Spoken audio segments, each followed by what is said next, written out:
Oh, your homework, you can just keep it ready to turn in. Just see, yeah, just take it out and just have it ready to turn in. Oh. I'm not sure my desktop. Some people are. I think so, yes. No, I know I did. Oh, it's in my science book, I think. Timers in my science Yes, good. book. I know, we use. Okay, before the experiment, there's just a couple of things that I wanted to go through that you need to know for the experiment. And basically the main thing is this, atomic emission spectrum. And so that's the name for a set of frequencies that are given off by atoms when they're excited.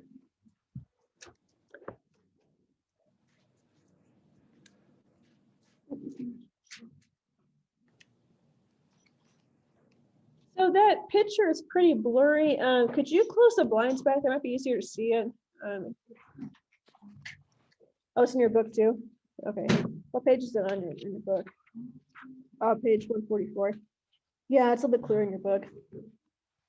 Okay, so this is showing you hydrogen gas that's being excited. And what that means when we say excited is given energy too. So it's electrified. When hydrogen gas is electrified, it glows purple. And we'll see it later on this year.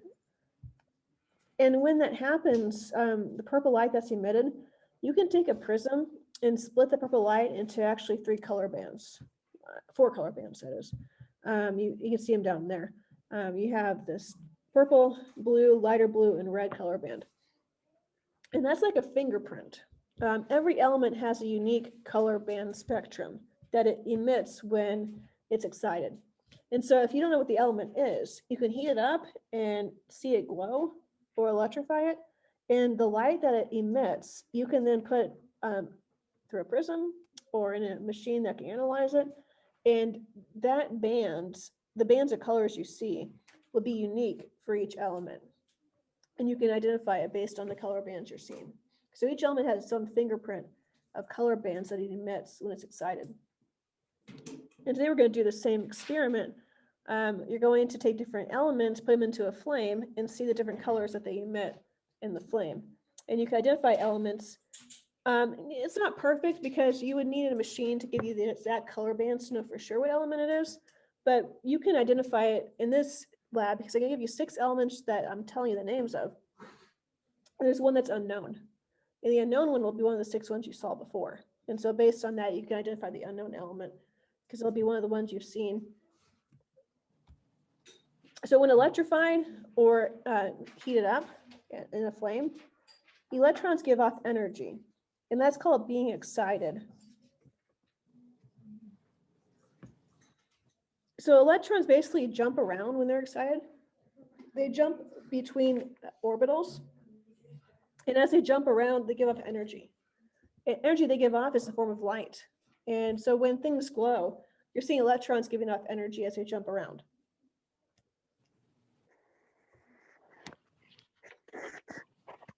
I think that's Andres. I think it's Andres. Are you there? Yeah, but I was on mute. Oh, maybe it's somebody else. Then I don't know. But it's somebody on Zoom.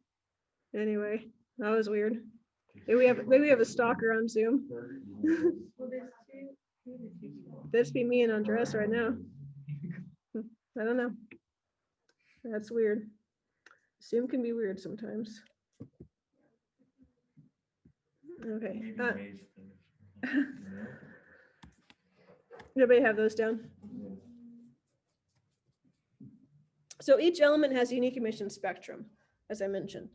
Now, emission, you can see in the top one. So it just shows you the bands that are given off. So sodium, for example, you can see gives off just 2 yellow bands. That's the emission spectrum, is the bands of color it gives off. So when you see something, let's say you're looking at the table and it's black. What does that mean? Well, black is all of the colors being absorbed. And so light hits the black table absorbs all the colors, so you see it as black. What if you look at, say red? Well, if you're looking at red, what does that mean? It means that the red is absorbing every color except red. Instead, it absorbs green, blue, purple, etc., and it gives off red. So whatever color you see is what's being given off by the object. Whatever colors you don't see are absorbed by the object. And so if you're looking at sodium, it gives off a yellow color, then it's absorbing everything else. And so the bottom picture shows you the absorption spectrum. So sodium absorbs all the other colors, red, blue, green, etc. It only gives off yellow, which we can see as the two yellow bands right here that it gives off. So absorption spectrum is what the chemical absorbs, is what you don't see. And then emission spectrum is what it gives off. And that's what you see. In this case, it would look yellow to you. So the sodium emission spectrometer is all black because it absorbs all the colors, but it gives off yellow. Yeah, so it is going to absorb every color except yellow. And then Yeah. for the sodium absorption spectrum, why does it only have the yellow ones? Is it the same thing? Well, so the ones that are taken out right here, they correspond to here.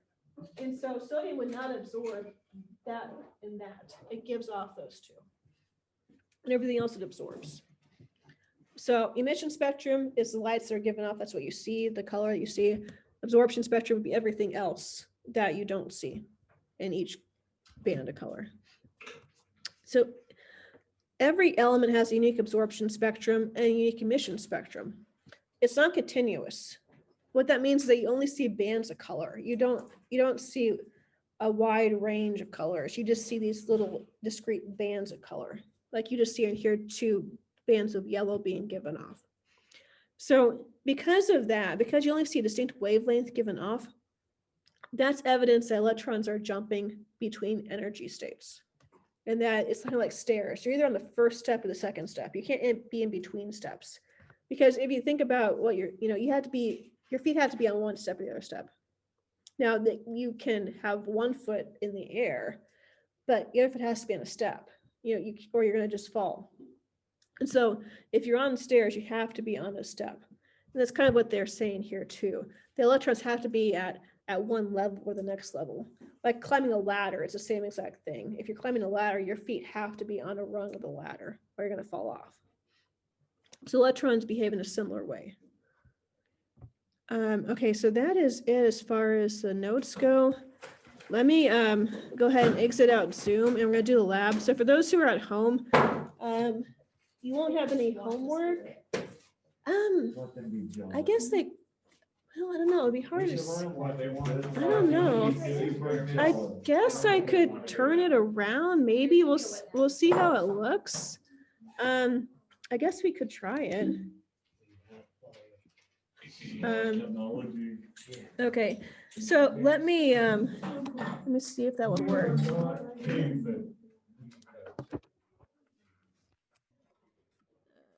Start video. Because again, it's gonna be pretty dark, so I don't know how it's gonna show up to everybody.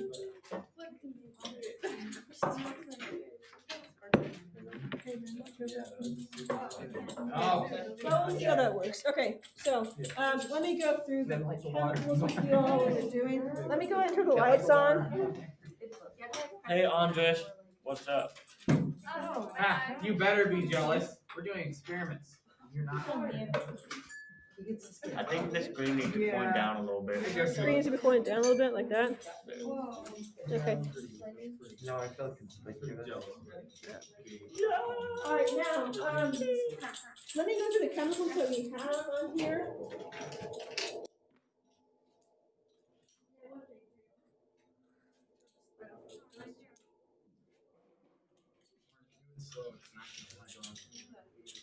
Stop doing this stuff. Okay, so one chemical that we have is lithium. Lithium chloride. Lithium is a drug that is given to people with bipolar disorder or schizophrenia. Lithium helps stabilize your mood and generally makes you happier. So one time, 7-Up had lithium in it. Oh. And why do they use the word 7? Well, or letter 7, or number, my gosh. Number 7. See, lithium right here is 6.9 atomic mass. That's close to 7. And so they element 7 and then up made you happy. And so they used to have lithium in 7-Up because it was supposed to make you happy, but they realized that it wasn't really safe to do that without having a doctor prescribe it to you. They took it out. Can And it that's make why you more 7-Up depressed is too? named 7-Up. Can it make you more depressed too? It can if it's too much, yeah. It can definitely. So like this will just like make us happier for the rest of the day. I think it'll take a chance. Let's see, you have sodium chloride, which is just table salt. That was not as exciting. You have potassium chloride. That one's more exciting. That one, they use in lethal injections. Oh my gosh, Oh, that's cool. so Yeah, cool. so I that's was watching a basically thing on that's that how the other day. Which one It is was it? just some, like the Indiana. That one they stuff. stick into you and it kills you. So It's basically what they a do lethal is they injection. dissolve that potassium chloride in water, and they inject it in somebody, and that's how they kill prisoners who have the death penalty. If you drink Yeah. it, will it kill you? So it's actually funny, there's a student one here who I gave out samples of potassium chloride in water, and so they didn't know what it was, they drank it. And I told them, this is a chemical they use in lethal injections to kill people. And so he's like, well, am I gonna die? And I said, well, no, because it's injections that kills you. Drinking a little bit is not gonna hurt you. In fact, it's found in table salt. So potassium chloride is a common additive to table salt. Wait, so you just put it in water and gave it out to them and they drank it? Well, I didn't tell them to drink it, but yeah, they decided to drink it, and which is a really bad idea. Because they could have been sick from. I mean, they didn't know what it Oh, was. heck yeah. But thankfully, potassium chloride is also called new salt. You might have heard about that. You can, Oh, that It was stuff. on the stuff in Yeah. your house. you can buy it Was in it stores, bomb? and it tastes kind of They're trying to bitter. It's poison not as tasteful as sodium chloride. It doesn't taste as good. It's more of a bitter taste. But you can put it in your food.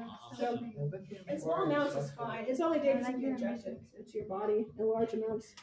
You have calcium chloride, which is used to melt ice. So lots of times, not so much I like that word. If they have icy streets, they might put calcium chloride on the streets to melt the ice. Not gonna lie, I thought this was styrofoam. To make ice, It's to melt ice. to melt. Yeah, so they It have looks like icy dipping sidewalks. They ice. put that on the sidewalks to No, it melt looks it. like styrofoam. Strontium. That one is used in fireworks. In fact, a lot of these are. So you'll see why, they're gonna make different colors in fire. And so when they wanna make different colored fireworks, they put these chemicals in the firework to make it glow different colors. And then you have, copper, sulfate. So all of these, you do wanna, again, be careful with these. These are relatively safe, but you definitely don't wanna keep on your skin. If it spills, let me know. You definitely don't wanna store these, or, smell them. I mean, if you, that can certainly make you sick if you do that. So don't do any of that. Okay, so the lab today is in your book on page 144. It's a mini lab. And it's simple. You'll get a Bunsen burner going. Then you're gonna take, really quick, everybody, so you can get started. Take a cotton swab, really fast. Make sure you use a new cotton swab every time, because if you mix chemicals up, it's not gonna work. So please be careful to keep the chemicals separate. I also want to save them afterwards. So please make sure that you're safe, that you don't mix the chemicals. The lab has to only work if you keep the chemicals separate from each other. So you take a cotton swab, dip it in water. And it's important to make sure it's really well soaked. Then you're going to dip it into one of the salts.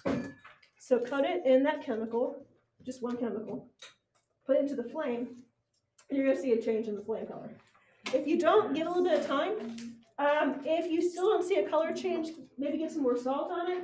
And it also works better if it's on the edge of the flame. So notice that putting the center of the flame doesn't work as well as putting it on the edge of the flame. Now be aware of this, because as long as your cotton swab is wet, it won't catch on fire. So the water protects it. But it will eventually dry out. And so once it dries out, you will see it start catching fire, which is not a huge deal. I mean, just put it into the water to extinguish the flame. But you definitely do want to be aware of that. And just get new cotton swabs if you're seeing it catching fire. I don't want this room too smoky. The bar looks too off if it's too smoky. So just try not to have a lot of smoke in the room. And just go through each note, the colors you see, and then identify the unknown based on the colors. And answer the questions, and they aloud at page 144. There's 1 through 3 to answer. Fireworks. And, sorry. Roads, nice melting salts. Yeah, well, What page is it on? yeah, John one. 144? Grab it. Give us the fires. Hold. What's that doing? Hold. Already got one. No. Fires. We have to find out his word. Throw it on. Fast. Oh, yeah. No, Like, no. what are you doing? Yeah.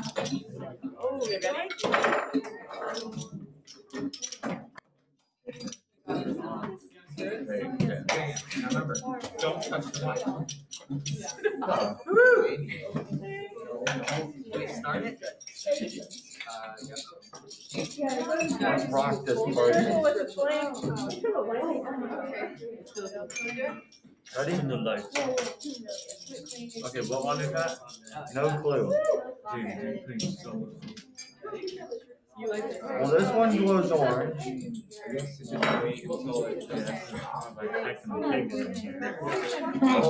Jeez, yours is big. Dang, that sounds fun. This is a lot better than our last. Alright, that one goes over here.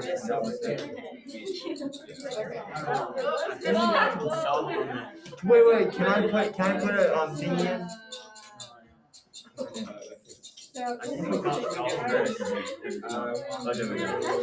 Happy. No,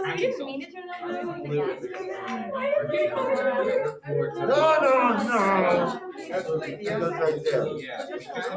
Right there. I think I'm gonna put it green. Look at it. Oh. It's pink. It's actually